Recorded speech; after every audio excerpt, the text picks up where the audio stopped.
হেফাজতের অবস্থান ও সমর্থনের বাস্তবতা।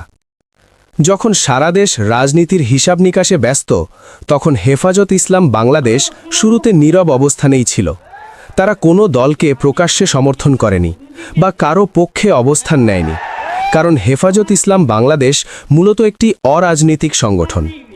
যদিও দেশের প্রায় প্রতিটি অঞ্চলে তাদের অসংখ্য নেতাকর্মী ও কওমি মাদ্রাসার শক্ত ভিত্তি রয়েছে, তবে রাজনৈতিক সমীকরণ যখন শেষ মুহূর্তে এসে দাঁড়ায়, তখন দেখা যায় নতুন চমক। জামায়াতে ইসলামের মওদুদিবাদকে ভ্রান্ত আকিদা হিসেবে বিবেচনা করে বাংলাদেশের শীর্ষ ওলামায়ে কেরাম তাদের থেকে মুখ ফিরিয়ে নেন। এরই ধারাবাহিকতায় ইসলামী আন্দোলন বাংলাদেশ একক নির্বাচনের ঘোষণা দিলে হেফাজত ইসলাম বাংলাদেশের আমির আল্লামা মুহিবুল্লাহ সহ বহু বরেণ্য আলেম প্রকাশ্যে ইসলামী আন্দোলন বাংলাদেশকে সমর্থন জানান।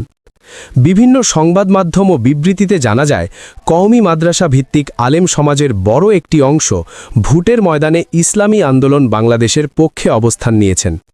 এমনকি দেশের অন্যতম বৃহৎ কওমি শিক্ষা প্রতিষ্ঠান হাটহাজারী মাদ্রাসা থেকেও ইসলামী আন্দোলনকে ভোট দেওয়ার আহ্বান এসেছে। সবশেষে আলেমদের কণ্ঠে একটাই বার্তা, ইসলামী আন্দোলন বাংলাদেশের জয় না হলেও ইনশাআল্লাহ ইসলামের জয়।